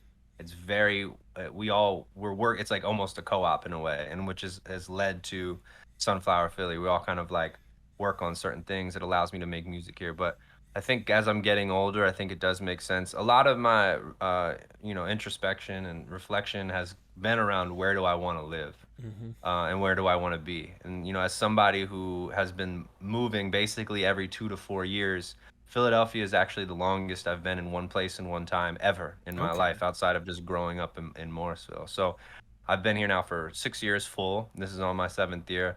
2 of those years, obviously, pandemic, so that changed the pacing a little bit. But I think in the next 5 years, I want to be settled in a little bit as far as my life has always been rather whimsical, really undefined lines that allow me to like pop in and out of scenarios. I really love spontaneity. I love not having hard defined lines in your life that might actually limit you from being able to do things. But as you grow older, I think having that structure and stability is a nice thing. So, a family with a home that has natural light and big windows and a place where we can kind of create a nice kitchen with gas, a gas oven, or a gas stove rather. Sorry. High ceilings. Maybe a fireplace would be really nice. There you go. Um, uh, not a huge backyard. I think people need to be careful. Just understand that when you get property, I mean, you gotta take care of that yard. Or if you're paid enough, then you have other people take care of that yard for you. But then you don't really have a connection with your yard. You know what I mean? Yeah. But um, I don't know how much leaf raking I want to do, but those are little things, man. Those are little things I think I really appreciate of just having a space that feels like your own space and a family that is there to welcome you home when you get off tour. Right. Right. I mean, that's a good, cozy, comfortable goal that I think anyone should hopefully aspire for at some point. Like, just having that like more or less comfort space more than anything else at the end of Yeah, the day. yeah. I mean, that's the I'd love to see for you, 5-10 years from now, if not sooner. Um, as we start to wind down the interview, Asher, I just have one last question I want to ask you. Obviously, you've been deeply entrenched in art and music for ages. Like it's been a part of your life in one way or another. How important is art, not just for you, but for the world as a whole? It's all we got. There's I mean, it's a dorky movie, but have you ever seen the movie Empire Records? Yeah, I have. So I forget, it's Lucas or one of the, I forget the friend that comes and they're eating, pop brownies or whatever it may be, or they make mix CDs, and he's like, he passes him the tape, and he's like, music, here it is. This is the glue that holds the world together, like the fabric that Right, holds the right. world together.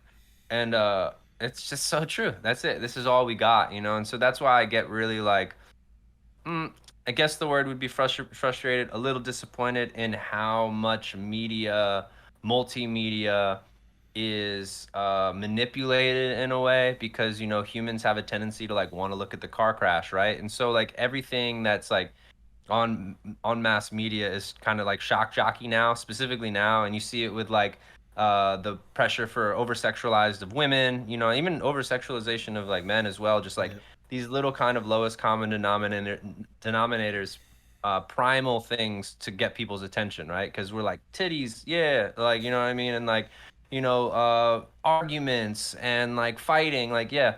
And so I get a little frustrated about that, because art and music and ideas and concepts and conversation and collaboration are are all we have. And so to see them kind of be pushed more into the side of used for a control mechanism, or just mass consumption, and mindlessness, and not for critical thought.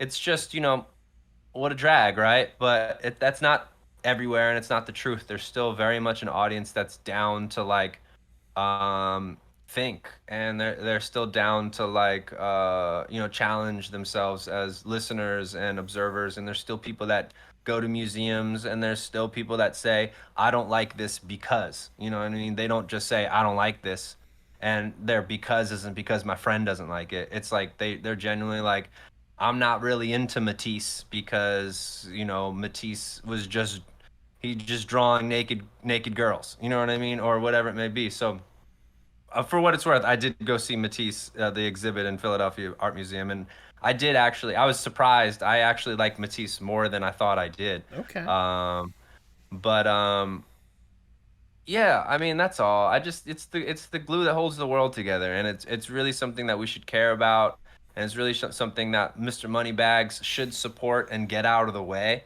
That's what I really like about the 49ers, is that like Jed York, the owner of that team, Mm-hmm. just got people like John Lynch and Kyle Shanahan. Like we were in trouble for a while because it was almost felt like micromanaging. Right, And you see it right. with a lot of like failed sports franchises, of like that owner just like can't get out of the way and just let people do what they do. And so I really appreciate Jed and his growth in regards to, not over micromanaging that franchise. And now you've seen like we're perpetual, granted health, the 49ers are perpetual stalwart in like competitiveness. And so that's kind of how similarly like I hope for in regards to art and music is just more people, get if you got the money and stuff, like just get out of the way and Yeah. not try to dictate the experience. Like, I know Frank Zappa, I'll continue on just a little bit about this point, is that like Frank Zappa was talking about the music industry, about how much he loved when just the fat cat with the cigar was calling the shots, because they didn't know what they were talking about. They're just like, whatever, man. Like, let's see what works, Yeah. And there was so much cool shit came out of that in the 70s. But now we have like these young kids who, might be maybe a little bit more data driven or whatever it may be. And they're like, they have this, like, this is what we're going to do. And there's just less risk taking. There's less like interesting stuff happening, and because everything's so like dialed in to consuming habits and stuff, and it's just kind of sucks the fun out of things. But I get it, I see it, I understand efficiency and productivity and all those things, but when it comes to art, I really appreciate people like doing what it is that they do in their own way, and not trying to conform to meet specific habits and consumption habits. I had a thought the other day that I thought it was really a shame that people and artists' value might be, conducive to just the frequency in which they post on social media. Right. Like not being able to be supported or not being of value or of worth to companies because you don't post enough. Not because your art isn't good, but just because you're not out here promoting yourself or promoting something, or like just doing it all the time. And that's a shame, because I also think that people are reflecting, like they're looking at that reflection of their numbers and their views and all of these things, and they are using that as justification or an indication of their worth and their value. And I think that is sad, because um, we are in a system right now that is rewarding just volume, Yeah. Quantity and over quality. Exactly. And so, I think art and music and entertainment is important, because it is the glue, and I just would love to see a refocusing on quality stuff, and not, you hear the whole conversation around like Marvel movies. Yep. Yep. It's a similar thing. So that's my little diatribe on that. I mean, that's fair enough, and every single word of that I think is wonderfully worded, if I do say so myself. I love going back to the sports reference, because you were talking about obviously 49ers or whatnot. Jed York getting the right people and just letting them do their thing, and not owners stepping in and just thinking that they know best. Jerry Jones or Jim Irsay, not throwing any names out there. For sure. But Yeah, exactly. yeah, but that was wonderfully worded, if I do say so myself. Asher, that's all the questions I have for you. I've already showered you with a whole bunch of praise, but I want to shower you with a little bit more, because it's my podcast. I do what the fuck I want. Look, like I said, getting the chance to first hear you and get introduced to you with "I Love College," like, it was a fun song, and I was glad that I got introduced to it, because obviously, like, that song somehow like still left like a good mental imprint on me, so that years later, when I rediscovered you and got the chance to truly listen to your back catalog, what you've been able to produce, what you've been doing for yourself for years, it's wonderful. It's encouraging more than anything else to see that, like I said at the beginning of the podcast, like, you're forging your own path. You're going to the beat of your own drum, and you're just having a good time doing it one way or another, whether it be just having songs about just having fun, or being serious about the industry, or like your own mental health or whatnot. With every single record that you're producing, with every single song that you're producing these days, I'm definitely going to be listening with intent ears, because I cannot get enough of what you do. I appreciate the fact that you're doing what you can for you. I appreciate that you're going out there, and not only just for yourself, but encouraging other people to really go out there and perfect their craft, really go for that dream that they want to go for, and really encouraging people to grow more than anything else. It's wonderful and encouraging to see how involved you are these days, and with every single thing that you do from here on out, I know I'm just going to love. I'm going to be loving and supporting every opportunity that I get. And even just having you on this podcast, like, you don't know how excited and nervous I was just to be able to talk to you, man. Like, this is a surreal moment for me, and it really means a lot that you take the time to be here and talk. Hearing your story gives you a whole nother level of appreciation that I didn't think I'd have before. I mean, honestly, just hearing your story, I could listen to like a 20-part, audio podcast documentary on just your life. I'd be down for that a million times over. The long and the short of it is, Asher, thank you for what you do. Thank you for putting yourself out there, and thank you for pushing forward and doing your own thing, because I cannot tell you how much I love and appreciate what you do. So thank you. Nathan, thank you, man. It's again, it's a symbiotic relationship of people helping us tell our stories. Again, not that big into self promotion, but it's always nice when someone picks up on what you're doing, and wants to help share that story. So keep doing what you're doing. And big shout out to Postmodern Art Podcast, man. Well, I appreciate the shout out, but I do all the plugs at the beginning, so I got myself covered. Alright, cool. But for you, if people want an opportunity to know what exactly I'm talking about, get to listen to the incredible songs I keep just gushing about, go ahead and plug yourself for the people at home. Yeah. I think that probably, again, all of the sleeper stuff that we were talking about that might not be on Spotify or all those things, SoundCloud is probably the best. That's Asher Paul Roth, Paul. Asher Paul Roth.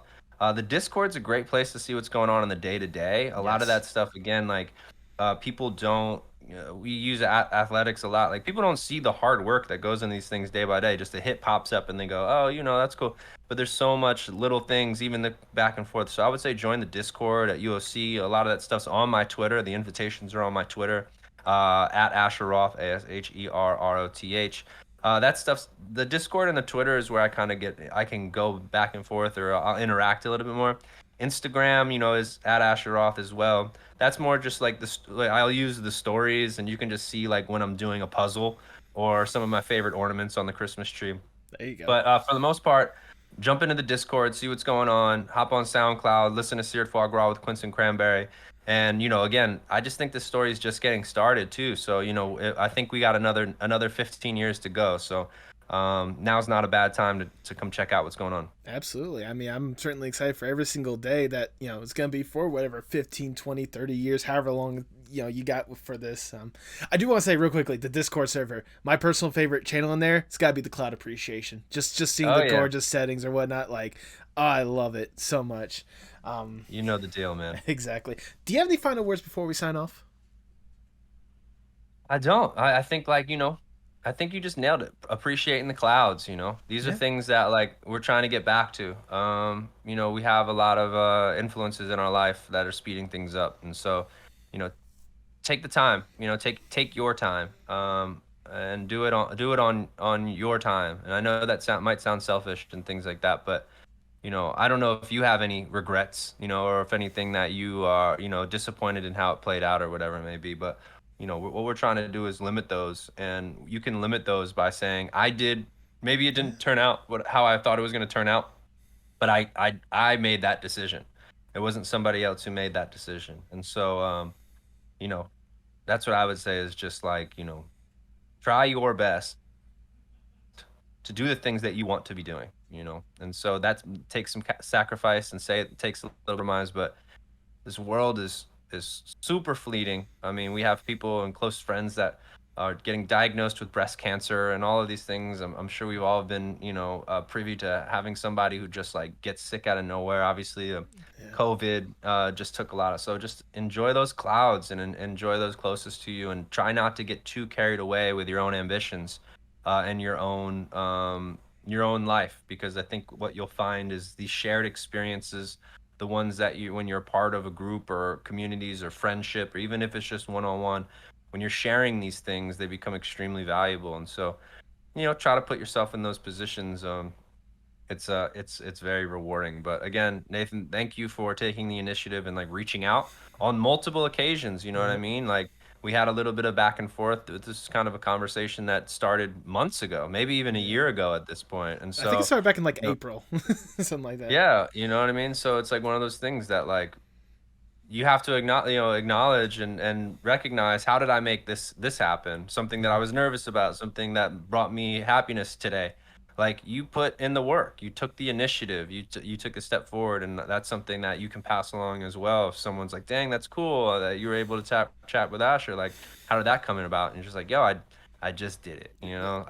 I went for it." Literally, like when people, I tell people about the podcast, and some people don't recognize some of the people I bring on or what. I was like, well, how'd you get such and such? How'd you get this person? How'd you get that person? Whatnot. I'm like, I'll tell you what I did. Very easy. I asked. That's all I did. It's like, you take that initiative, you just ask in the first place, or you just take the initiative in the first place. You'll be amazed what you'll be able to do. So exactly. So keep asking, man, and appreciate the clouds. Nathan, I appreciate you, man. Take care of yourself. You as well, Asher. And for all with that, all I've left to say is, for people at home, hasta luego, mi amigos. Tell me what's wrong, tell me it's parts in motion. Sing me a song, tell me your eyes can all open. Show me it all, pick me up in the car you drove when you used to call. Show me it all.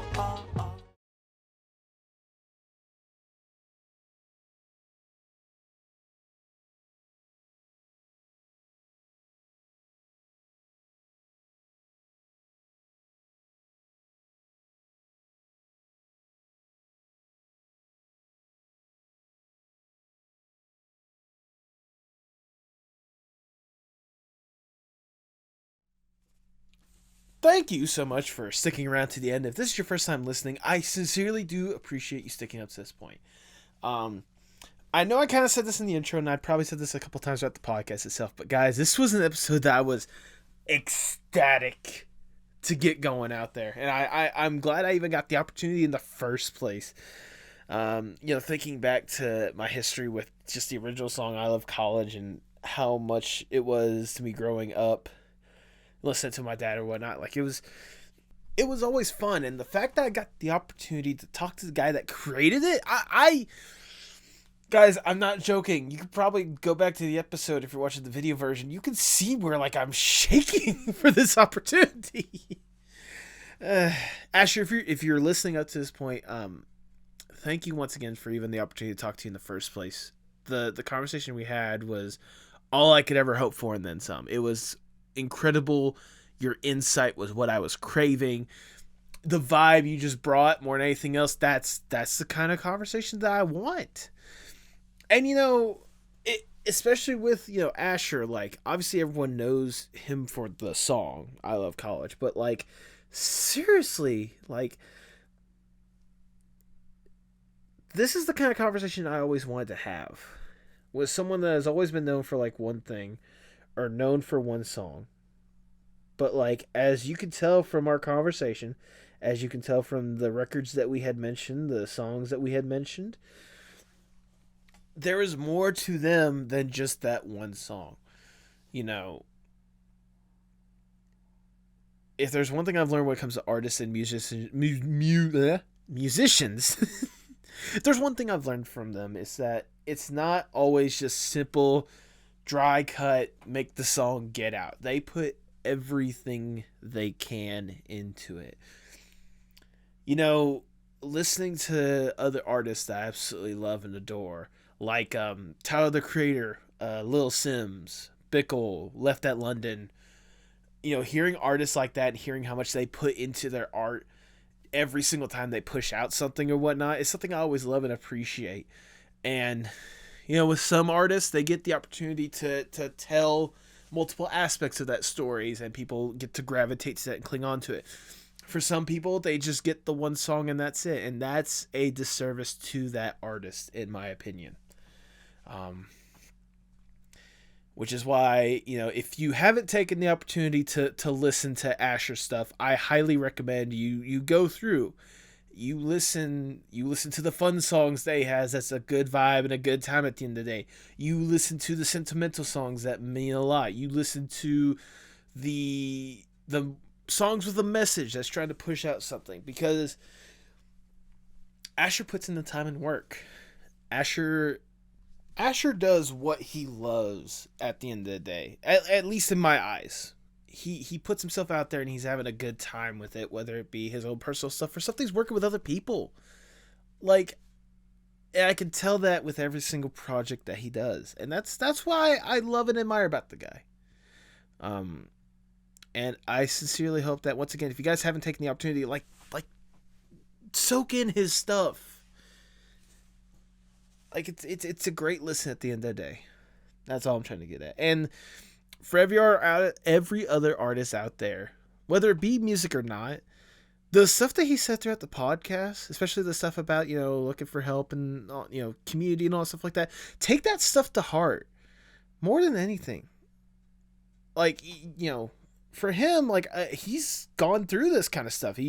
He's gotten to the highest of highs, and he's gotten to the point to where like it doesn't matter, like what the algorithm and what the business aspects wants of it. I'm grateful that he was willing to give that advice, and I sure hope you guys take it to heart if you can, and build up yourselves, promote yourselves, get yourself out there, really do what you love at the end of the day. Because if you do that, people are going to cling on, people are going to love it, and they're going to be right there celebrating with you at the end of the day. So fuck it, do something crazy. Have a little fun.